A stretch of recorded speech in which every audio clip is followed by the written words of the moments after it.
PFI के खिलाफ सबसे बड़ी कार्रवाई के बाद अब बड़े बड़े खुलासे हो रहे हैं। एबीपी न्यूज के पास एनआईए की वो रिमांड कॉपी है जिसमें जो खुलासे हुए हैं वो चौंकाने वाले हैं और साथ ही चिंता बढ़ा देने वाले भी हैं।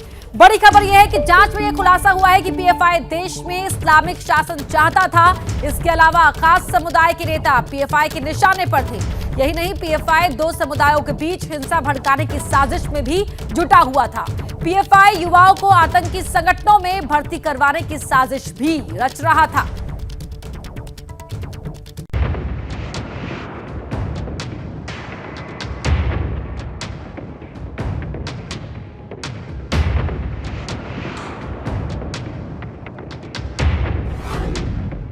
पीएफआई पर अब तक का सबसे बड़ा खुलासा।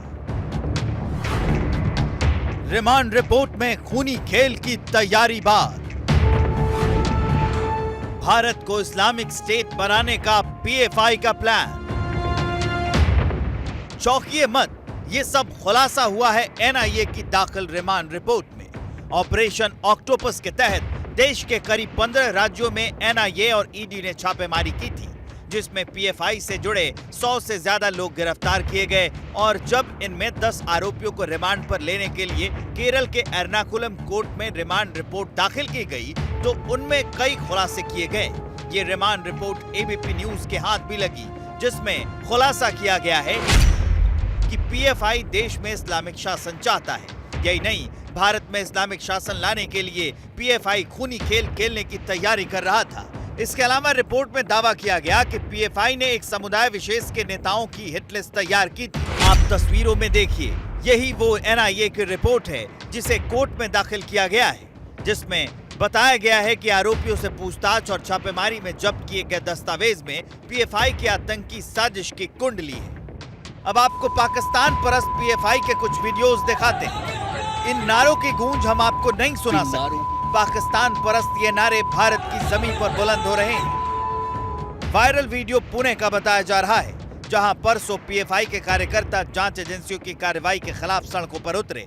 पीएफआई के जिस प्रदर्शन में पाकिस्तान परस्त नारेबाजी की बात कही जा रही है, वो भी प्रशासन की अनुमति के बिना किया गया। अब पुलिस नारे वाले इस वीडियो की जांच कर रही है और वहां की सरकार कार्रवाई का भरोसा भी दे रही है। देखिए, ये जो कार्रवाई चल रही है इसके ऊपर अभी बोलना उचित नहीं होगा। ये पूरी कार्रवाई होने के बाद आधिकारिक रूप पर इसके ऊपर बयान आएगा। लेकिन इन सब के बावजूद कुछ नेताओं की पीएफआई से हमदर्दी जाने का नाम नहीं ले रही है। कांग्रेस नेता दिग्विजय सिंह ने तो पीएफआई की तुलना आरएसएस और वीएचपी से कर दी। जो नफरत फैलाता है, धार्मिक उन्माद फैलाता है, वो एक थाली के चट्टे बट्टे हैं, एक दूसरे के पूरक है। हालांकि अपनी रिपोर्ट में एनआईए ने यह साफ कर दिया है कि पीएफआई का मकसद आतंक फैलाना है। इसलिए अहम सवाल ये है कि इस संगठन पर बैन कब लगेगा। इस खुलासे पर बातचीत करने के लिए हमारे साथ हमारे संवाददाता जुड़ रहे हैं। हैदराबाद से आशीष, दिल्ली से वरुण जैन हमारे साथ जुड़ रहे हैं, लखनऊ संजय त्रिपाठी और पटना से शशांक भी हमारे साथ जुड़ चुके हैं। आशीष, पहले मैं आपका रुख करना चाहूंगी। एनआईए की इस रिपोर्ट में जो खुलासे हुए हैं वो बहुत चौंकाने वाले हैं और साथ ही चिंता बढ़ाने वाले भी हैं। जी हाँ प्रणब, आपने बिल्कुल सही कहा कि ये जो एर्नाकुलम कोर्ट में नेशनल इन्वेस्टिगेटिव एजेंसी ने जो अपनी रिमांड रिपोर्ट सौंपी है और जो रिमांड रिपोर्ट की कॉपी हमारे पास है, एबीपी नेटवर्क के पास है, वो साफ तौर पे बताता है कैसे पीएफआई जो है वो देश में एक धार्मिक उन्माद फैलाना चाहता था, वो अव्यवस्था पैदा करना चाहता था। उसने एक हिट लिस्ट, इस रिमांड रिपोर्ट में इस बात का खास जिक्र है कि उसने एक हिट लिस्ट तैयार की थी, एक खास समुदाय विशेष के नेताओं की। उस हिट लिस्ट वो एक्ट करना चाहता था। इस रिमांड रिपोर्ट में एक और शब्द बहुत ही महत्वपूर्ण है, ब्लड बाथ। एनआईए ने इन जो 10 गिरफ्तार पीएफआई के एक्टिविस्ट हैं उनकी रिमांड की मांग करते हुए कोर्ट में कहा कि ये जो एक्टिविस्ट हैं इनसे पूछताछ करनी बेहद ज़रूरी है, क्योंकि ये देश में ब्लड बाथ, खूनी खेल करना चाहते थे और उसको रोकने के लिए इनको हिरासत में लेकर और पूछताछ करने की ज़रूरत है। इस रिमांड रिपोर्ट में इस बात का भी साफ तौर पर जिक्र है कि कैसे पीएफआई देश में इस्लामिक शासन और इस्लामिक लॉ लागू करना चाहता। तो जाहिर तौर पे ये बहुत बड़ा खुलासा है और एनआईए की ये रिमांड रिपोर्ट पीएफआई के जो मकसद है, पीएफआई ने अपने आप को, जब पीएफआई की स्थापना हुई तो उसने अपने आप को एक न्यू सोशल ऑर्गेनाइजेशन बताया था। उसने कहा था कि वो मुस्लिमों, दलितों और पिछड़ों के हित के लिए काम करेगा, लेकिन उसका सही मकसद क्या है, वो सही में क्या काम कर रहा है, इस रिमांड रिपोर्ट से साफ जाहिर होता है कि कैसे वो देश में अव्यवस्था, अशांति, इस्लामिक शासन स्थापित करने की जुगत में था। बिल्कुल वरुण, जहां आशीष, वरुण का भी रुख कर लेते हैं। वरुण, इस रिपोर्ट के जरिए जो ब्लड बात का जिक्र किया है यहाँ पर आशीष ने, वो दिखाता है कि पीएफआई का मकसद जितना नापाक था, उसकी जड़ें लगातार उतनी ही गहरी होती जा रही थी।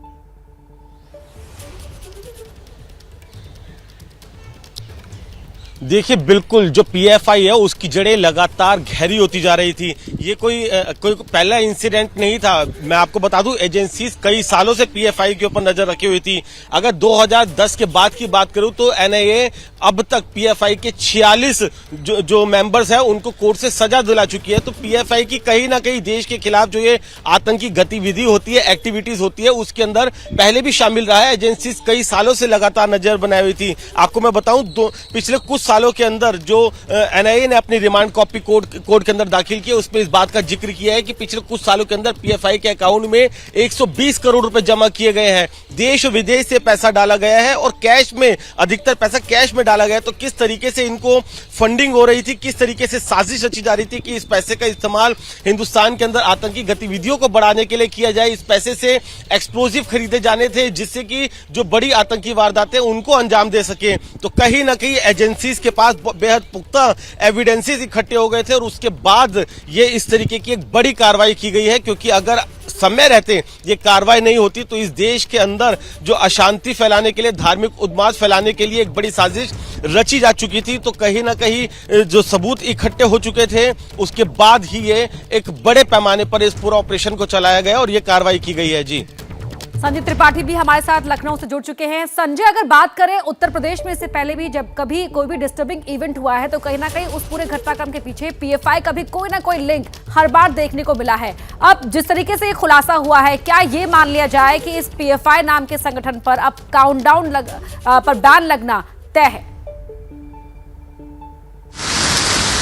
देखिए, पहले भी योगी सरकार इस बारे में लिख करके केंद्र को भेज चुकी है कि पीएफआई का रोल जो है न केवल हाथरस कांड में रहा, बल्कि जो सीए एनआरसी के दंगे हुए, इसके बाद में जो आपने देखा होगा कि नुपुर शर्मा के बयान के बाद में कानपुर और प्रयागराज में हिंसा हुई थी, उनको लेकर के साफ तौर पर पीएफआई का रोल निकल के आया था और योगी सरकार ने इस बाबत पत्र भी लिखा था कि पीएफआई को बैन किया जाए। और ताज़ा जो चर्चा हम लोग कर रहे हैं वो मैं आपको प्रवर्तन निदेशालय की जो रिमांड नोट है वो शफीक पायत का, उसके हवाले से जानकारी देता हूं कि जो महासचिव पीएफआई रहू का लिंक निकल के आया था कि जब करीब 1.25 करोड़ रुपए से ज्यादा की रकम उसको संडे में मिली थी रहू शरीफ को, तो उसमें से 20 लाख रुपए से ज्यादा उसने शफीक पायत को दिया था और ये पैसा देश विरोधी गतिविधियों में लगाया गया था। हाथरस कांड में इस पैसे से फंडिंग हुई है। ये सारी की सारी जानकारी जो प्रवर्तन निदेशालय का रिमांड नोट है उसमें साफ तौर पर दर्ज की गई है और इसी के चलते 10 दिन के रिमांड पर भी शफीक पायत को भेजा गया है। ये भी उसने साफ तौर पर लिखा है कि शफीक पायत जो था वो दोहा और कतर में, इन 2 अरब देशों में जा करके और चंदा इकट्ठा करता था यहाँ पर नापाक साजिशों को अंजाम देने के लिए। 120 करोड़ रुपए से ज्यादा की एक साल में इन लोगों ने जुटाई है, वरना आप समझिए कितनी बड़ी रकम है। और ये सारा का सारा पैसा जो है इसको कहीं ना कहीं इस्तेमाल किया जाना था देश विरोधी गतिविधियों के लिए। इसमें एक्सप्लोसिव और वेपन। बिल्कुल संजय, बहुत महत्वपूर्ण बात आप यहाँ पर साझा कर रहे हैं। पटना का भी रुख कर लेते हैं। शशांक हमारे साथ जुड़े हुए हैं। शशांक, लगातार जो पीएफआई की जो पूरा घटनाक्रम है वो एक्सपोज होता जा रहा है, क्या इरादे थे उसके और किस तरह से बिहार में भी वो अपने पैर पसार रहा था, इसको लेकर पहले भी बयानबाजी होती रही और अब इस खुलासे के बाद बयानबाजी और तेज होती जा रही है। देखिए, जो मौजूदा ईडी का रिमांड नोट है उसमें कई चौंकाने वाले खुलासे हुए हैं। पीएम पर हमले तक की बात कही गई है। पटना में फुलवारी शरीफ टेरर मॉड्यूल का खुलासा हुआ था जहां पे पीएफआई की आड़ में आतंकी ट्रेनिंग दी जा रही थी। बाहर से लोग बाकायदा ट्रेनिंग देने आते थे, युवाओं को बाहर से युवा ट्रेनिंग लेने भी आते थे। इसके लिए विदेश से फंडिंग होती थी जो इस्लामिक राष्ट्र है।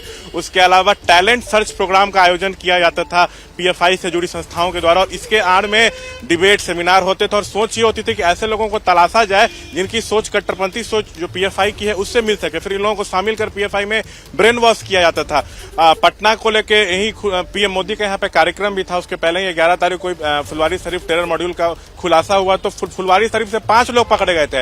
एफआईआर में 26 लोगों का नाम है, जिसमें से 21 लोग अभी भी फरार चल रहे हैं, जिनका कनेक्शन सीमांचल से वो अब तक नहीं मिले हैं। जहां तक पीएम पर हमले की बात है तो उसमें जो सोर्सेज बता रहे हैं कि ड्रोन का उपयोग करके या भारी संख्या में भीड़ जुटा के या आधुनिक हथियार के जरिए बड़ी घटना को अंजाम देने की कोशिश थी, लेकिन जांच एजेंसियों के पास इनपुट था। पटना पुलिस ने भी सतर्कता दिखाई थी तो कई लोग पकड़े गए थे, लेकिन 21 लोग अब भी फरार हैं। तो सीमांचल, खास करके जो सीमांचल का इलाका है वहां पर पीएफआई ने अपने पांव बहुत ज्यादा पसार रखे हैं। अल्पसंख्यक बहुल इलाका है। 21 लोग अभी भी फरार हैं इस मामले के, जिसको तलाश के लिए एनआईए की आए दिन जो है छापेमारी इसमें जो है देखने को मिलती है। जी अपर्णा, बने रहिए आप सभी लोग हमारे साथ। एक बार फिर से पूरी खबर है वो दर्शकों को बता देते हैं। तो उस वक्त की बड़ी खबर यही है कि एनआईए ने जो अपनी रिमांड रिपोर्ट दी है उसमें ये बड़ा खुलासा हुआ है पीएफआई की बड़ी साजिश का। पीएफआई देश में इस्लामिक शासन चाहता था और साथ ही इसके लिए खूनी खेल खेलने की तैयारी भी कर रहा था। पीएफआई ने नेताओं की हिट लिस्ट भी तैयार की हुई थी। तो देश में हिंसा फैलाने की पीएफआई की पूरी साजिश थी। आतंकी संगठनों से भी पीएफआई का कनेक्शन था। और हमारे साथ अलग अलग जगहों से तमाम जो रिपोर्टर्स हैं वो जुड़े हुए हैं। हैदराबाद से आशीष भी हमारे साथ जुड़े हुए हैं। आशीष, अब आगे क्या इस खुलासे के बाद? देखिए, रिमांड के लिए एनआईए ने कोर्ट में अपील की है और हमें उम्मीद है कि रिमांड कोर्ट देगी भी इन 10 अभियुक्तों 10 आरोपियों को जो पीएफआई के आरोपी हैं। लेकिन यहाँ पर देखना होगा कि कैसे इस पूरे मामले की शुरुआत होती है। ये जो 22 तारीख का जो देशव्यापी रेड था जिसमें ईडी भी शामिल थी, उसके बाद 106 लोगों की गिरफ्तारी होती है।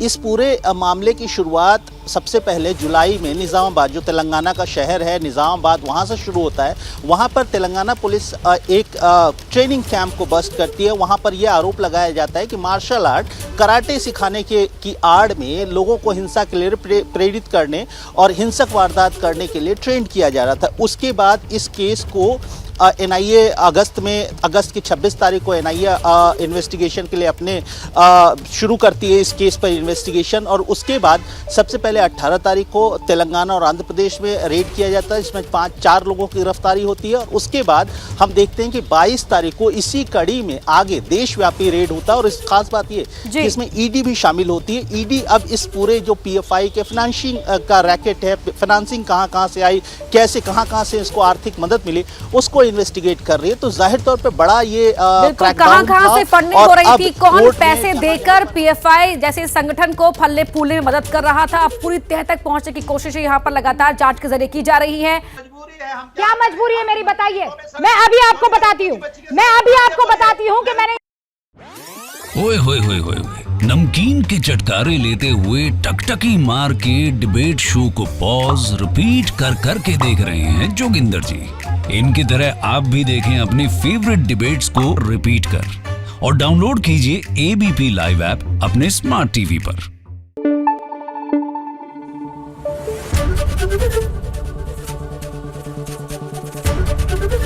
एबीपी न्यूज आपको रखे आगे।